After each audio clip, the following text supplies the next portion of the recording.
Bismillahirrahmanirrahim.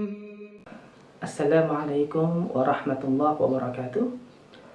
Alhamdulillahirabbil alamin wa bihi nasta'in wa ala umuri dunya waddin. Wassalatu wassalam ala Rasulillah nabiyyina Muhammad sallallahu alaihi wasallam wa ala alihi wa ashabihi wa man tabi'ahum bi ihsanin ila yaumil qiyamah wa ba'd. Allahumma la ilma lana illa ma 'allamtana wa nas'aluka ilman nafi'an wa na'udzubika min ilmin la yanfa'. Allahumma la sahla illa ma ja'altahu sahla wa anta taj'alul hasna idza syi'ta sahla.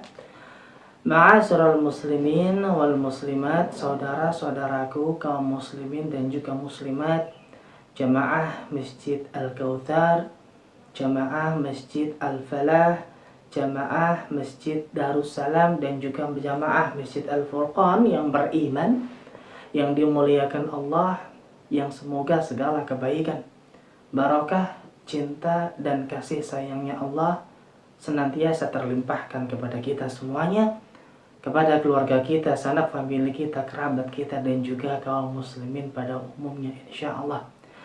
Maka pada kesempatan yang mulia ini kita bersyukur kepada Allah Tabaraka wa Ta'ala, di mana pada kesempatan kali ini kita bisa kembali melanjutkan majelis ilmu yang mulia, yang di situ bisa menjadi sebab untuk kita mendatangkan segala kebaikan-kebaikan dari Allah, menjadi sebab untuk kita dikumpulkan insyaallah bersama orang-orang saleh yang berhak terlimpahkan kebaikan-kebaikan dunia dan juga di akhirat kelak insyaallah.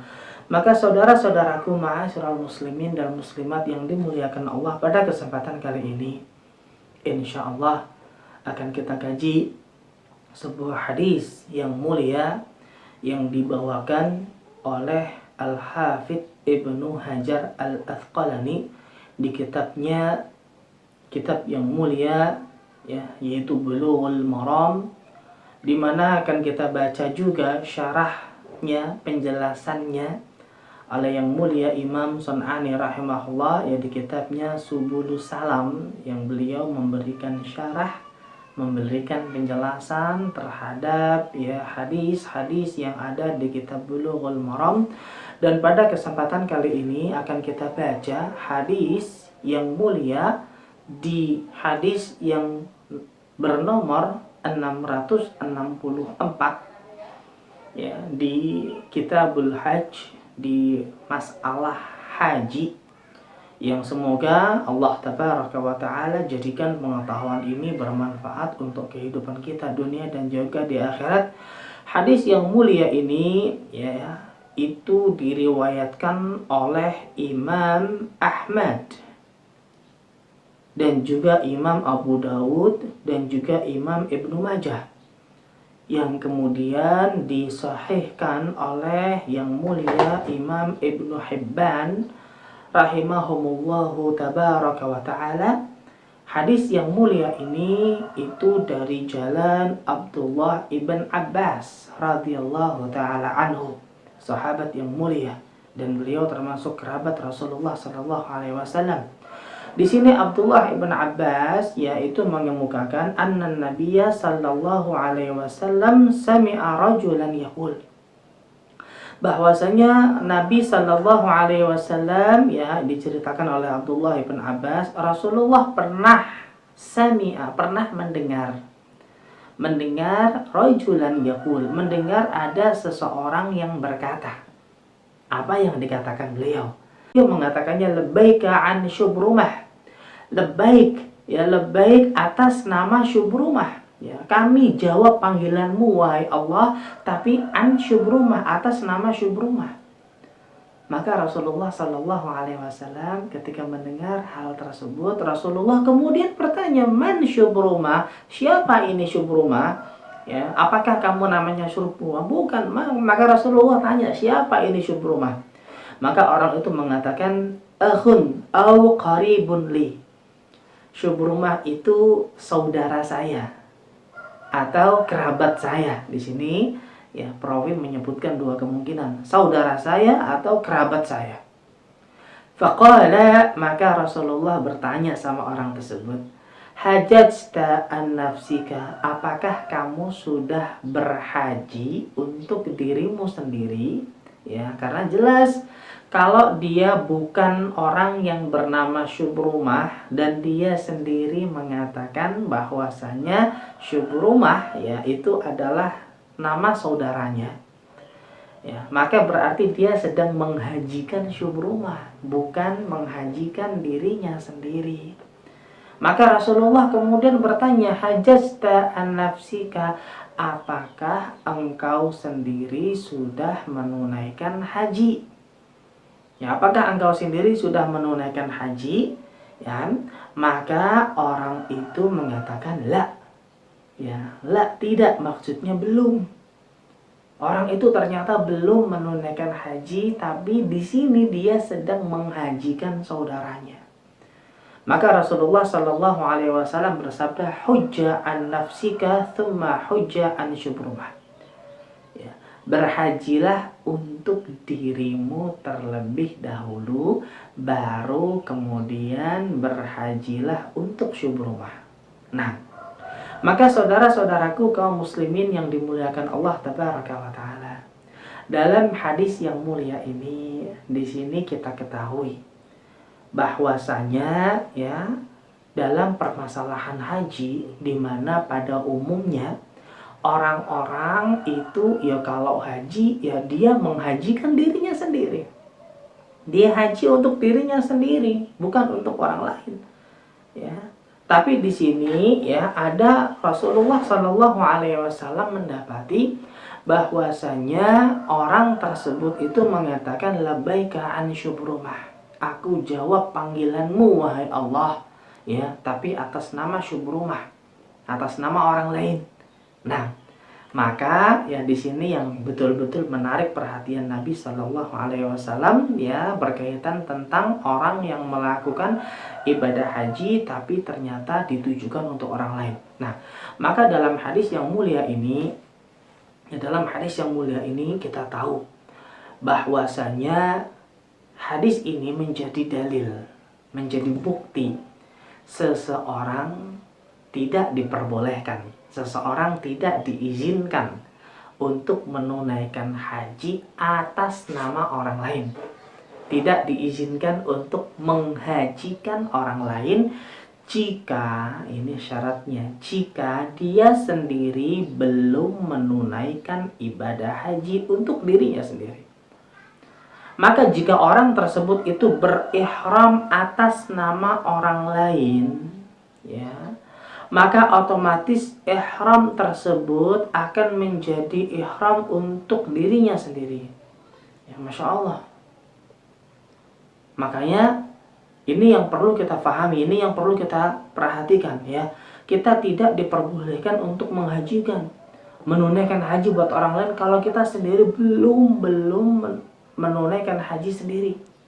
Maka ya di sini yang perlu kita ketahui adalah orang yang berihram kemudian hendak menunaikan ibadah haji, ya, apalagi ternyata ibadah haji yang ia tunaikan itu untuk kepentingan orang lain. Ya, dan ini boleh-boleh saja, artinya hukumnya boleh, hukum asalnya boleh, tapi dengan syarat. Ya, kita boleh menghajikan orang lain. Kita boleh menghajikan saudara kita. Mungkin kita punya orang tua, yang orang tua kita ingin sekali menunaikan haji, tapi ternyata ada uzur yang syar'i, kematian lebih dulu mendatanginya misalnya. Atau kita punya sanak famili, kerabat, punya paman, punya kakak, saudara, atau kerabat siapapun yang kita sangat mencintainya, dia ingin menunaikan haji tapi ternyata tidak kesampaian. Atau mungkin ya ada uzur-uzur lain yang membuat dia kehilangan kesempatan untuk menunaikan ibadah haji, ya, maka ada sebuah tuntunan yang mulia berdasarkan hadis yang mulia ini, bahwasanya diperbolehkan bagi sanatnya atau ya saudaranya kaum muslimin yang meskipun tidak ada hubungan darah sekalipun, ya, itu diperbolehkan untuk menghajikannya. Diperbolehkan untuk menghajikannya kalau bahasa yang sekarang dikenal dengan nama badal haji, ya. Maka hal itu diperbolehkan, tapi dengan syarat orang yang menghajikan itu sudah menunaikan haji terlebih dahulu. Nah, maka ma'asyiral muslimin wal muslimat a'azani Allah wa iyyakum jami'an. Di sini yang perlu kita perhatikan adalah ketika seseorang sudah menunaikan ibadah haji sendiri terlebih dahulu, kemudian di tahun berikutnya atau di kesempatan yang lain, kemudian dia hendak menghajikan saudaranya, maka ketahuilah itu hukumnya sunnah. Hukumnya sunnah, bukan suatu hal yang wajib, karena kewajiban dia adalah haji untuk dirinya sendiri. Tetapi sunnah tersebut sangat bernilai, sangat besar sekali. Sunnah tersebut sangat besar nilainya, dimana kita tahu seseorang yang menolong saudaranya, apalagi menolong saudaranya untuk beramal soleh, apalagi menolong saudaranya dalam rangka ketaatan kepada Allah Tabaraka wa Ta'ala, itu sangat besar nilainya di sisi Allah. Itu sangat berarti sekali. Bukankah Rasulullah mengabarkan orang-orang yang menolong saudaranya maka dia berhak mendapatkan pertolongan Allah juga? Bukankah Nabi Shallallahu Alaihi Wasallam menyebutkan masalah itu terhadap ya orang-orang yang menolong saudaranya? Maka di sini pentingnya kita untuk ya memperhatikan aturan-aturan yang disebutkan Rasulullah. Kita diizinkan menolong saudara kita, diizinkan menghajikan saudara kita, mengumrohkan saudara kita, ya, tapi dengan catatan kita sendiri sudah menunaikan ibadah haji itu sendiri. Dengan catatan kita sudah menunaikan ibadah umroh itu sendiri, baru kemudian menghajikan saudara kita, baru kemudian mengumrohkan saudara kita. Itu insya Allah sangat berarti, dan ini manfaatnya besar. Manfaatnya sangat besar sekali, dimana kita tahu haji yang mabrur itu balasannya adalah surga. Haji yang mabrur, masya Allah, laisa lahul jannah laisa lahul jasa illal jannah. Tidak ada balasan baginya kecuali surga. Masya Allah. Maka kita sama saja dengan menolong saudara kita untuk mendapatkan surga. Sehingga ini nilainya sangat besar, dan itu termasuk ya membelanjakan harta dan jiwa dan waktu serta yang lain semisalnya di jalan Allah Tabaraka wa Ta'ala.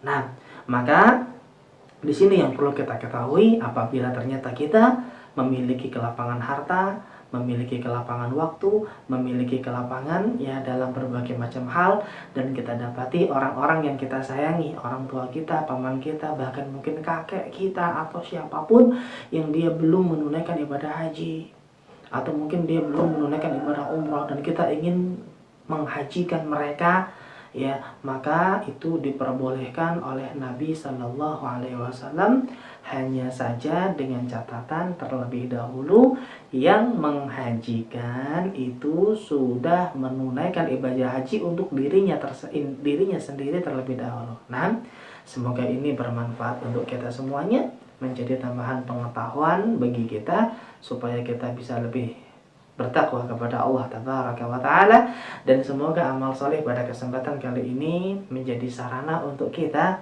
dikumpulkan bersama siddiqin, syuhada, dan juga anbiya di surga yang paling tinggi, dan kita memohon kepada Allah Tabaraka wa Ta'ala surga yang paling tinggi tersebut tanpa hisab dan juga tanpa azab. Amin. Aku qouli hadza wa astaghfirullah li wa lakum wa lisairil muslimin wal muslimat innahu huwal ghafurur rahim. Subhanakallahumma wa bihamdika asyhadu an la ilaha illa anta astaghfiruka wa atubu ilaik. Assalamualaikum warahmatullahi wabarakatuh.